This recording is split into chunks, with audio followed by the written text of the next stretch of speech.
احتساب، یہ لفظ حالیہ سالوں میں ہم نے بہت سنا ہے، گویا کہ ہر عام و خاص اس کے بارے میں جانتا ہے، لیکن سمجھنے کی کوشش کوئی نہیں کرتا۔ اسی وجہ سے احتساب کے نام پر اقتدار حاصل کرنے والے بھی اسے لاگو نہیں کر سکے، اور نہ ہی کوئی سسٹم کے اندر سے اسے لاگو کر سکے گا۔ آخر اس کی وجہ کیا ہے؟ یہ وجہ جاننے کے لیے پہلے ہمیں سمجھنا ہوگا کہ آخر احتساب کیا ہے۔ احتساب دراصل ریاستی نظم و ضبط کا نام ہے، یعنی ہر شے کو قانون کے دائرے میں رکھنا۔ لیکن ہمارے ہاں جس احتساب کی بات ہوتی ہے اس میں دو پہلو بالکل نظر انداز ہیں۔ پہلا، نظام جو احتساب کر رہا ہے، دوسرا، عوام جو احتساب کروا رہے ہیں۔ کیا ہمارا احتساب کرنے والا نظام خود کسی قانون کو مانتا ہے؟ کیا احتساب کروانے والے عوام خود روزمرہ کی زندگی میں قانون کی پیروی کرتے ہیں؟ اگر نہیں تو پھر کس منہ سے یہ عوام دوسروں سے احتساب مانگتے ہیں، اور کس حیثیت سے یہ بوسیدہ نظام احتساب کرنے کا دعویٰ کرتا ہے؟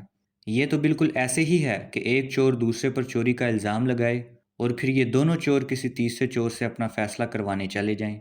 اگر اس ملک کے حکمران چور ہیں تو اس کے عوام بھی چور ہیں، اور ان کے درمیان فیصلہ کرنے والا ریاستی نظام بھی چور ہے۔ مثال کے طور پر حالیہ 8 فروری کے الیکشن ہی دیکھ لیں۔ عوام کسی تبدیلی یا حق کے ساتھ بالکل نہیں، وہ تو اس بوسیدہ نظام میں زیادہ سے زیادہ حصہ مانگتے ہیں۔ عوام اس نظام کو تبدیل ہرگز نہیں کرنا چاہتے، بلکہ عوام بھی اس نظام کے اتنے ہی بینیفیشری ہیں جتنے کہ حکمران۔ اس کی دلیل یہ ہے کہ کیا عوام نے کبھی بھی نئے آئین یا نئے ریاستی ڈھانچے کی بات کی ہے؟ آخر وہ کیوں کریں گے؟ یہاں ہر شخص کی فطرت ایک جیسی ہے، فرق صرف موقع ملنے کا ہے۔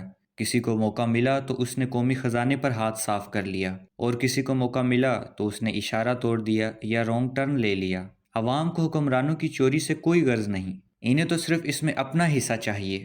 عوام اپنا حصہ سستے پیٹرول، بجلی، گیس، آٹے، ڈالر ریٹ اور سبزی و پھل کی شکل میں مانگتے ہیں۔ انہیں اس بات سے کوئی غرض نہیں کہ نظام طاغوت کا ہے یا حکمران ظالم ہیں۔ اگر آج موجودہ پی ڈی ایم کی حکومت ہر چیز کو آدھا سستا کر دے تو یہی عوام اس حکومت کو اپنے سر پر بٹھا لیں گے۔ 80 سالوں سے یہی تو ہوا ہے۔ اب عوام غصے میں اس لیے ہیں کہ حکمران خود زیادہ کھا رہے ہیں اور انہیں کم دے رہے ہیں۔ عوام کو کسی نظریے، سوچ یا مقصد سے کوئی غرض نہیں، یہ تو وہ ظالم ہیں جنہوں نے اپنا دین تک بیچ دیا۔ آخر پاکستان اسلام کے لیے بنا تھا، کہاں ہے اسلام؟ مغرب کو بیچ دیا۔ اس عوام کا دین، ایمان، نظریہ، سوچ اور مقصد صرف اور صرف روٹی، کپڑا اور مکان ہے، چاہے اس کے لیے غلامی ہی کیوں نہ کرنی پڑے۔ سو انہوں نے مغرب کی غلامی کی اور انہیں روٹی، کپڑا، مکان ملا۔ اب عوام اس لیے بھی تپے ہوئے ہیں کہ ان کے مغربی آقاؤں کا اپنا زوال شروع ہو چکا ہے اور یہ یتیم ہو رہے ہیں۔ اب بتاؤ اس ظالم عوام سے نظریہ اسلام سے بغاوت کرنے کا احتساب کون لے گا؟ جب کبھی بھی اس ملک میں احتساب ہوا تو وہ حکمرانوں کے ساتھ ساتھ نظام اور عوام کا بھی ہوگا۔ کیا عوام ایسا چاہتے ہیں؟ بالکل بھی نہیں۔ کیا نظام ایسا چاہتا ہے؟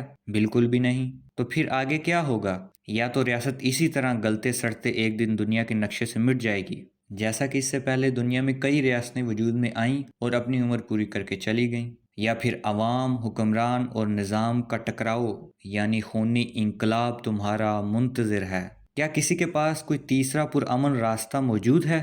ساکی زیرو کے پاس وہ راستہ موجود ہے، اور یہ راستہ سائنٹیفک ریولوشن کا ہے، جس کے نتیجے میں انسانی تاریخ میں پہلی دفعہ سائنٹیفک سٹیٹ کا وجود عمل میں آئے گا۔